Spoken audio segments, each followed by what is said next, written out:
would have liked, and I said this before, Charlie Cox being in the film as his lawyer was absolutely fantastic, and I would have liked to see more of the legal ramifications because the film glosses over it. Like I would have liked to see him in court, brought up on charges, and seen the play of the DA trying to get this boy locked up, as well as his aunt and stuff like that, and seeing Charlie Cox do his thing. I would have also liked to see Jennifer Waters being up in this. I actually wanted to see her be the lawyer, but it was nice seeing Daredevil as well because now the Netflix films series is actually canon, even though it's fucking common sense. And Kevin Feige is a dumbass, but like I wanted to see more of that. I would have liked that to have been the movie rather than this bullshit ass multiverse. Now, if they credit the multiverse at the end of the film, I would have been okay. I would have been okay with it because then that could have still led into the Doctor Strange too. But I would have loved to have been them dealing with the legal ramifications of him being exposed to the world, what that exposure does mean to people that wear a mask.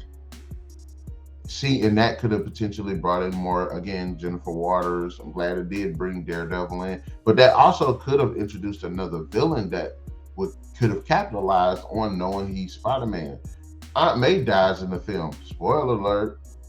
And that could have been a ramification of them knowing that he's Spider-Man. So I knew they were going to gloss over it. It's like they got back into a corner, and then the whole thing where, Doctor Strange does this spell, even though him agreeing to doing the spell was actually pretty fucking stupid, and it does make Doctor Strange out to be just very fucking irresponsible. But like I wanted that. That's really what I wanted. And like I said, the whole beginning of them dealing with it, okay, but I knew they were just going to gloss over it. I knew it was going to be a fart in the wind. They just weren't going to freaking focus on it because that would have been some actually really good writing. How do you get out of this? So, and honestly, and kind of the whole motivation with his friends and stuff kind of bothered me as well because I like that the film does focus on their friendship, and the friendship is one of the biggest motivating factors of his character in this film. But I don't think it was a strong enough factor for them to have went the direction that they went. I heard another YouTuber end up talk about this, and he said that's for them to cast a spell for everybody in the world to forget that he's Spider-Man just so they could go to college together, because that pretty much was the straw that broke the camel's back. That was really the biggest motivating factor because they wanted to, go to college together. And I'm like, I get it from like a kid's perspective, a teenager's perspective, that would be extremely important. But it's not important enough to cast a spell for everybody in the world to forget something like that. Again, if Aunt May would have gotten killed as a result of it, due to some supervillain, trying to get revenge, I get that. That makes sense. That would be, and he did it to protect people's lives. I get that. That makes sense. But the whole college thing, and then it was one college, I think. And so how many colleges did y'all wait to? I mean, I get that was y'all dream and everything, but in the real world, that kind of happens. You can't always get what you want, so it's like you have to deal with it. So it's like, okay, did y'all try doing several other colleges? And maybe if all of the colleges said this, okay, fine. I could get that too.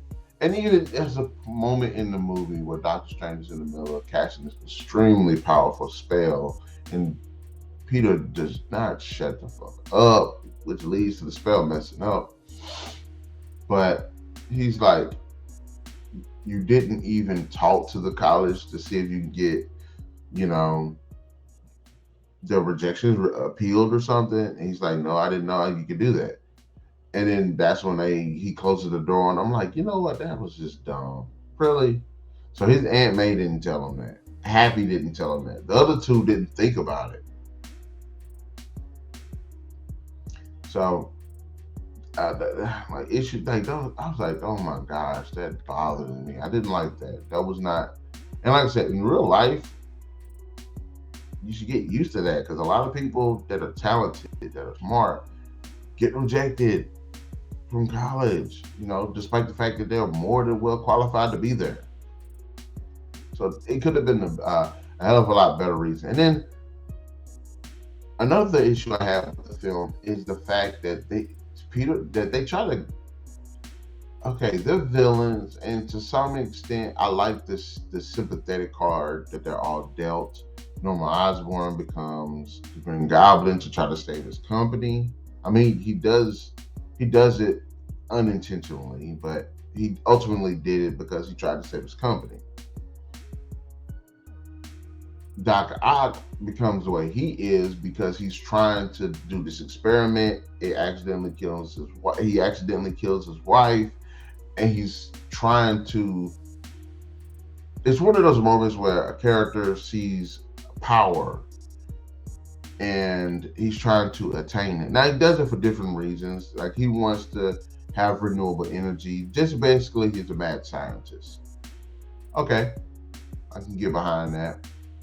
Jamie Foxx, the one I sympathize with the most, is basically a loser in life. He ends up getting power, and as a result of it, becomes a villain because he's felt so abused and stuff. So, okay, I get it. The Lizard, trying to heal his arm because he lost his arm. He tried to regenerate it. Ultimately, pulls basically a Jekyll and Hyde. Okay, I like that. Sandman isn't really a bad guy. He's just trying to take care of his daughter and just dealing with the shitty hand that he's dealt. Even though he's doing it the wrong way. Okay, I get that too. So why the fuck is Peter Parker trying to heal them? Sometimes a villain is a villain. It's nice to just have a villain just be a villain. You know what I mean? I like again, the Green Goblin. I like the fact he's just a straight up asshole. It's like if you could see any equivalent in any of these films of the Joker, the Green Goblin would be it. So I like some villains. I can understand being sympathetic, but I like actually just seeing a villain just be a villain sometimes. And this film does this thing, has this thing where, and this doesn't really make sense that he even had this. Happy is under investigation because apparently this super advanced machine came up missing. Happy has the machine in his home. And I'm like, why? If you're under investigation for stealing this shit, it probably shouldn't be at your house. Now, if you have it in some warehouse or something, that you bought off the books or something, I get that. But to just have it in your house, it's like, how come the police didn't come, the FBI didn't come and arrest his ass? Well, anyways, this is the part I didn't like because Peter Parker takes the time out to try to fix these guys. Now, I do like story-wise and character-wise, it feeds into their character development. All of these villains basically become good guys again, or at least normal. But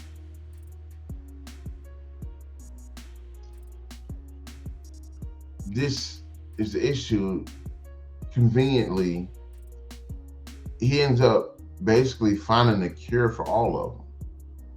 And it's all happened, I don't know, within, like, in the story of the movie, in maybe an hour. And I'm like, oh my gosh. Why? Why does he have to have a cure? I don't like that. It fucking sucks.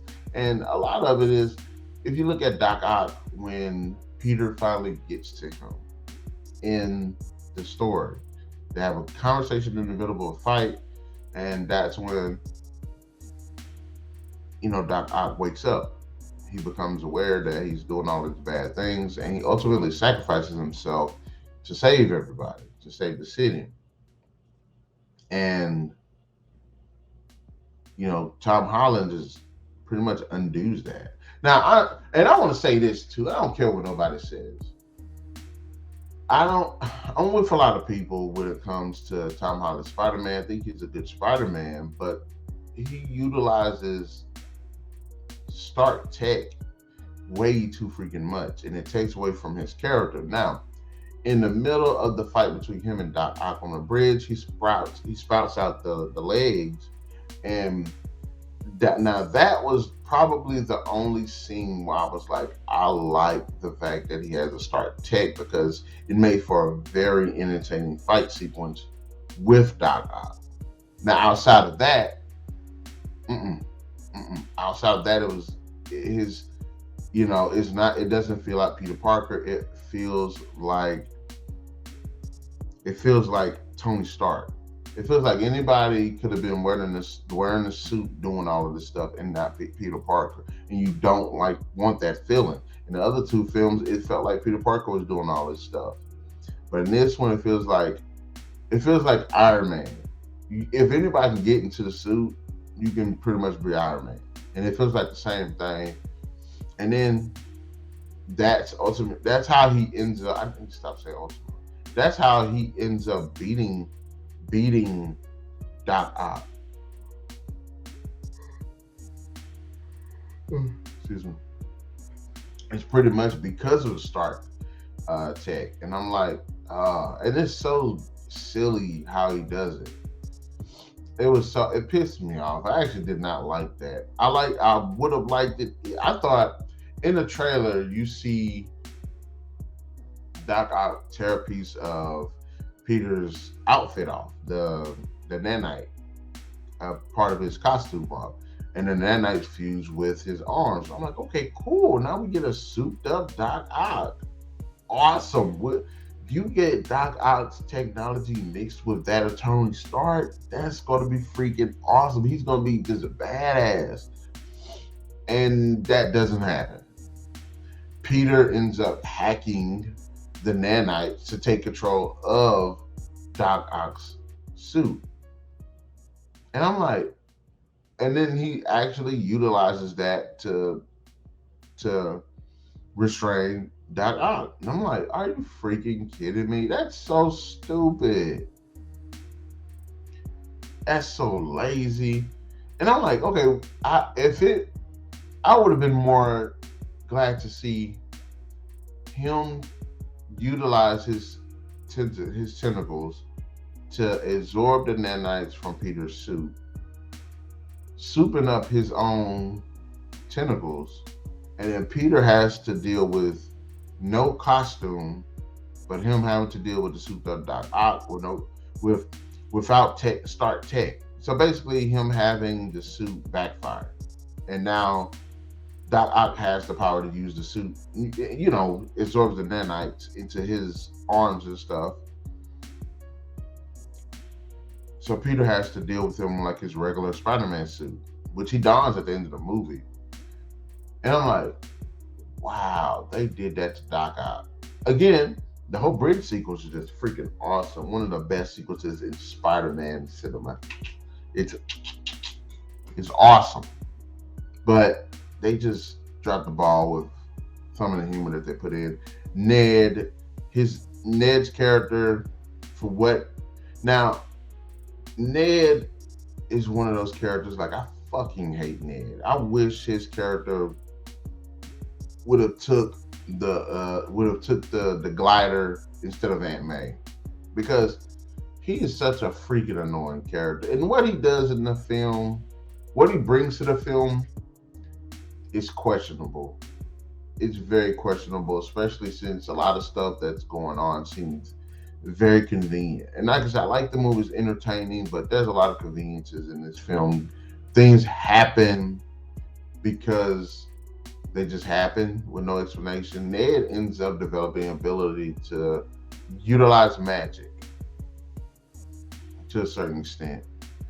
And you're like, so he never showed that ineptitude in any other film. It was never brought up. And because he does it, it ends up saving helping the crew out conveniently when they needed it. Um, and also it was actually utilized to bring out Peter Parker, with Andrew Garfield and Tobey Maguire. Now, if Doctor Strange would have did it looking for Peter Parker and they popped up, I'd have been like, cool. That would have been a lot better. But just I don't like Ned. I've never liked Ned. A lot of people don't like Ned. Ned is that annoying friend that should have died in a horror movie because he kept doing and saying stupid stuff, but he doesn't. And somehow he survives.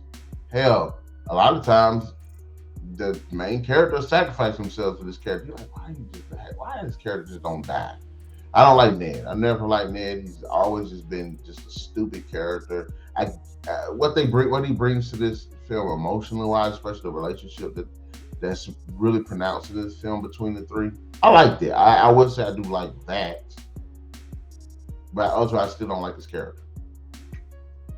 But there is a lot to unpack with that. I wish I could have brought Ken with me in on it, or potentially Zach or Kenner, because I think it would have been a really good back and forth. But like,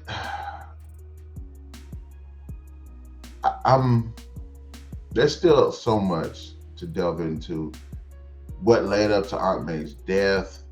What was the point of having Happy and Aunt May break up if Happy was still going to be in a movie to support them anyway? Like, that was pretty stupid. Why the forgetting spell? And why was it Peter Parker that messed up the spell? Why couldn't, and this is way I think should have been, okay, when Doctor Strange is doing his spell, everybody in the world forget spell, Peter won't shut the fuck up, despite the fact that Doctor Strange is telling him to shut the fuck up. Then he's like, well, okay, I don't want Aunt May to forget. I'm like, shouldn't that have been something you said before he did the spell? Because he keeps adding people, messing up the spell even more. And I'm like, why does Peter Parker do that? Why wasn't it? Why? Because it shows you Peter Parker is a fucking idiot, and it shows Doctor Strange is a fucking idiot. Wouldn't it make more sense for, okay, everybody knows Peter Parker's Spider-Man. One villain follows Peter Parker to the Sanctum Sanctorum, gets the drop on them in the middle of the spell, and that what messes up the spell.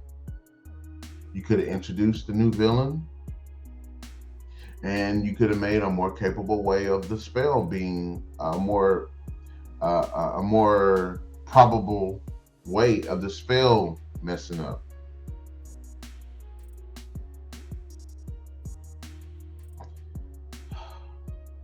Like I said, it's still an entertaining film. Has some really, really good moments. I cried when Andrew Garfield popped up. I cried when Tobey Maguire showed up. I cried during the end sequence when they had the very good conversation of,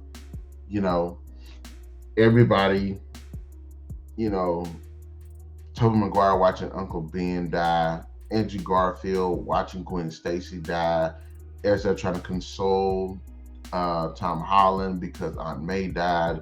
I cried during those sequences. I really enjoyed seeing these three characters, their dynamic, them working together, them speaking together, seeing it. Like ultimately, that's what you go to see No Way Home for, is that dynamic, those scenes, because they, next to that fight scene with Doc Ock and a handful of other ones, they are absolutely perfect with those sequences. They are so meaningful. They literally are the meat and potatoes of this film.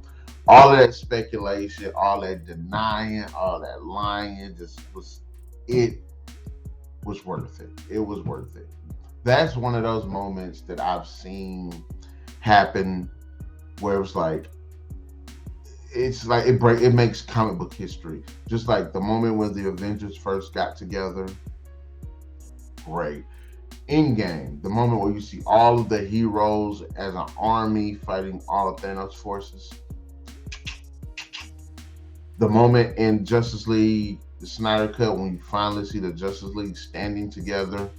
The moment when Wonder Woman showed up in the fight, and you had this moment where Batman, Superman, Wonder Woman together. So like there are a lot of really, really great moments like that, and having these characters interact with each other was just one of them. Just fantastic. But like I said, there's a lot that they could have done better. Again, if this is the multiverse, and I would have argued to make the movie better, they should have taken out. If we're gonna go by franchise wise, they could have kept Sandman. No, not Sandman. If they were gonna bring back some characters, okay, fine. They could have brought back Green Goblin, I guess. Doc Ock, okay. Electro, okay. I guess Lizard, okay. But then they could have brought two more villains from other universes, and that could have been a potential Sinister Six movie. Because they brought Eddie Brock, Venom in, even though he didn't interact with them. So what was the point of that? And again, he didn't know Peter Parker was Spider-Man. So what was the point of him being brought over? But introduce two new villains from other universes. That would have been cool. I would have liked for them to brought Gwen Stacy's, the Gwen Spider-Gwen. I would have liked to have brought her character in. That could have introduced another Spider-Man and potentially another franchise. But then again, Sony had the Spider-Man rights. But I still would have liked them to have brought Gwen Stacy. It actually had I don't want Emma Stone. If Emma Stone's character would have stayed alive, then I'd been like cool. But it'd have been nice to see. It would have been nice to see somebody else play the character, and I would have been cool with that. I would have been really, really cool with that. That would have been a good introduction of a character, because Spider-Man Gwen was one of the best characters into the Spider-Verse, and I'm hoping that her character returns for the sequel. But you know, those are the good, the bad, and the ugly of Spider-Man and No Way Home.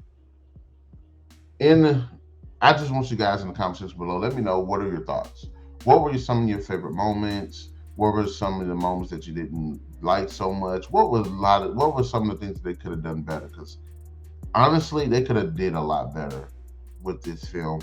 I would have liked for them to have done the whole legal aspect of it, and then maybe did like a two offer. Have this movie be like the Infinity War, and then the next movie be like the Endgame. Or have this movie introduce the villains and Spider-Man having to deal with them, and then the next movie have the three Spider-Man teaming up to deal with these villains while Doctor Strange just deal with the multiverse and everything. Like, I think if this movie was 4 hours and they split it 2 and 2, like I said, the first half them deal with the legal ramifications and the villains being brought up while him meeting the Spider-Man being introduced at the end of the film, and then the next film being them together dealing with the villains and trying to stop the multiverse and all of that, whatever, from happening. I think that would have been a better way to, one, establish other villains, and two, giving us a lot more screen time. It's potentially introducing another Spider-Man character, which I would say Spider-Gwen, and I'm quite sure a lot of people would agree with me as well, having her there. But then again, she's not dead, and I guess she would know Peter Parker is Spider-Man. If in her universe Peter Parker was ever Spider-Man, she might be the only Spider-Man in that universe. I don't know. But Yes, in the comment section below, give me your thoughts about the video. Did you like No Way Home? Did you not like No Way Home? Things that you did like, things that you didn't like, things that could have been better. And do you think that they should continue on with another potential crossover with the three Spider-Man? Because I thought Tom Holland was only going to do 3 films, but just the MCU, so they're going to drag him as long as that they can with his character because he's so popular. He is a good Spider-Man. If they stop with Tony Stark stuff so much, look, I like Tony Stark, but the man's dead. Leave him dead. Leave him dead. But be sure to hit that like, share, subscribe, and the notification button to get the best of what we got going on. And we'll definitely see you guys next weekend.